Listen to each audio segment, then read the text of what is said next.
It's been a while since I've been able to bring you any news from the England camp because there hasn't been any news from the England camp. And the last news that there was that I reported on was bad news, with big name coaches leaving Steve Borthwick's backroom staff. But today, confirmation of some good news and an addition to his team, which has led a lot of people in England, certainly, including some journalists, to ask the question, who is Joe El Abd? Well, I can definitely answer that question, and I'm going to do so on this video. I'm Tim, this is Egg Chasers. If you get value from the channel, give the video a thumbs up, hit subscribe, leave your comment down below as well. I can answer this question because I know Joe. I played rugby with him at university. We were both in the Bath Uni team. And yeah, I was number 8 in the side. Joe was the open side flanker alongside me in the back row. I mean, Joe has gone on to have a stellar professional playing career and amazing coaching career subsequent to that, which has led him all the way to England. And I'm just here on YouTube talking about rugby. But I can share some stories and insights which will, I think, reveal a little bit about the type of man that England are getting. And I will also add, I am that much of a rugby nerd that I watch French second division rugby. So I've watched Joe's team, Oyonnax, that he puts out on the field. And I can give you a little bit of insight on how they play and what that might mean for England. And by the way, while I'm mentioning that, I do have a YouTube channel looking just at French rugby alongside Joe Worsley, who's another Englishman coaching abroad, former England legend, World Cup winner, now defence coach at Brive, Joe Worsley, where Courtney Laws is playing. Joe and I cover all things French rugby, so I'll leave a link in the description. Go and check out the channel, FR UK Rugby. But let's talk about this fella then. Why is it important, as the headline points out here, that Steve Borthwick and Joe El Abd know each other well? They were flatmates when they were living in Bath, and Steve Borthwick was an usher at Joe El Abd's wedding. They are tight mates. They go way back. Why is that important? Because Steve Borthwick has been rocked by the departures of guys that, well, in the case of Alan Walters, someone else that he knew well and had a long-standing relationship with. They were, well, Alan Walters, obviously World Cup winner at South Africa, strength and conditioning guru, went to work at Leicester Tigers with Steve Borthwick, won the Premiership together. Alan Walters followed him to England and then has departed in a shock move to go to Ireland. That will have stung, I've got no doubt.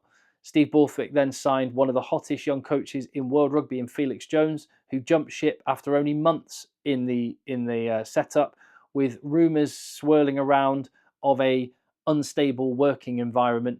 For whatever reason, Felix Jones was gone, but not before Steve Borthwick was raving about how good he was and even gave him a promotion to assistant coach. Felix Jones gone. So the man that he has got in to replace him is someone that he knows very, very well.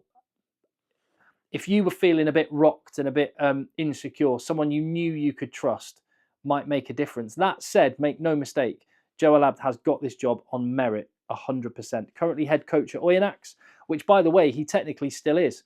The RFU have said that he's going to be joining on a part-time basis for the November tests and then on a full-time basis at the end of this season when he finishes up with Oyonnax.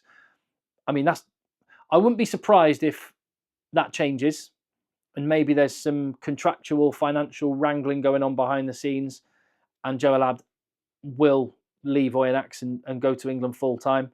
It may well be that England are even waiting to see what happens with Felix Jones and if they're due some compensation from somewhere. Or it may just be that Oyonnax are playing hardball, holding out for a bit of extra cash. But I don't know, but my best guess would be that maybe he'll be with England full-time sooner than the end of the season. But he is head coach at Oyonnax. Prior to that was at Castra as defence coach, where they won the top 14, and that is a huge achievement.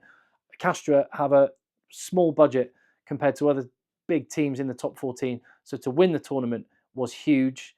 Joe El Abd was part of that.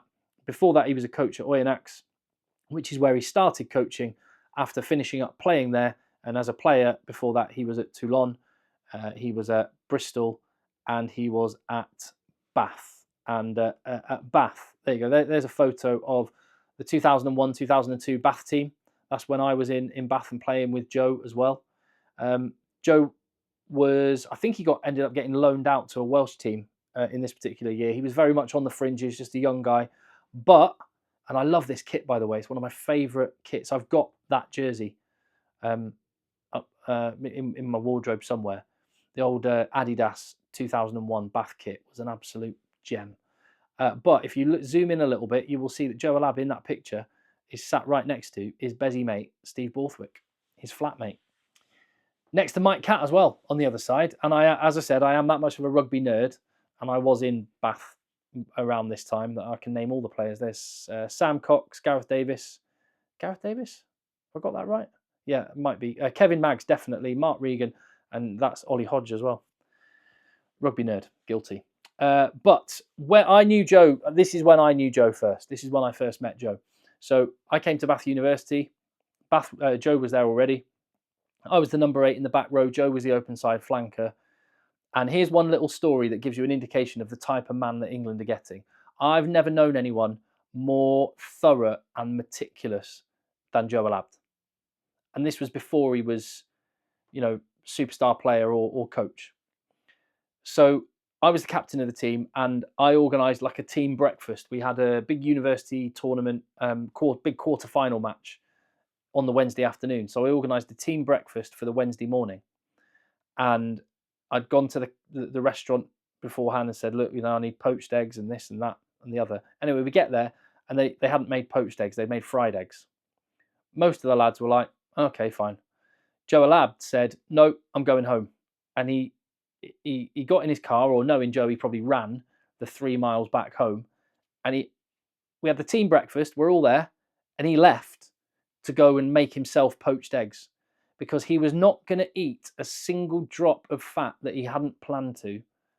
And he'd rather drive home and then come back afterwards, knowing that he'd put exactly to a molecule the right fuel in his body. And that's always stuck with me, because that level of dedication and meticulous detail, as I've watched his playing and coaching career go, I always think back to that moment and think that's why he's doing what he's doing.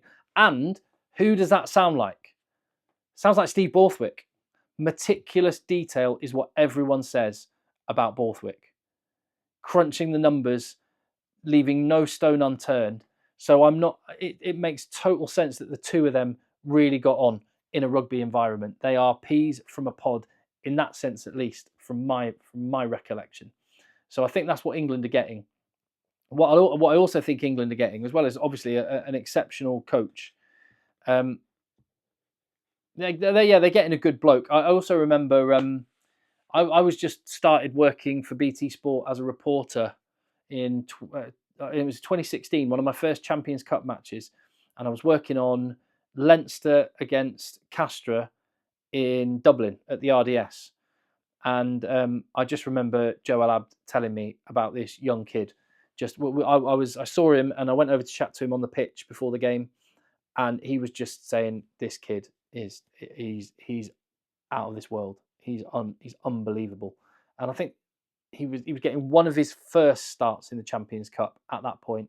Anyway, at the end of that season, he'd go on and sign for Toulouse and become the superstar we all know. And it doesn't take a genius I'm sure, to see a young Antoine Dupont and be able to say he's quite good at rugby. I'm not saying that's why Steve Borthwick's got the England job, because he spotted his talent. My point being is that one of the things we think about with Antoine Dupont is what an incredible defensive specimen he is.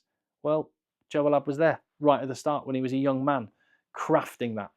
So he's got a lot of experience, and the experience in France is undervalued. And the other contender for the job, if you believe the reports, was Paul Gustard, who's an Englishman coaching as a defence coach in Paris at Stade Francais. You've got Joe Worsley, as I mentioned, out there in France coaching at Brive. It's a great place for coaches to learn. It's a really competitive, tough environment to be a coach. And there are wildly different budgets and different styles of playing. And what I remember what I've seen from Joe El Abd and his Oyonnax team now that he's setting up, which leads me to talk about what England are going to get, is there's very different ways of playing. So Dupont now plays in a Toulouse team, which is really unstructured and very loose and instinctive. And they flood through holes and they spin the ball coast to coast.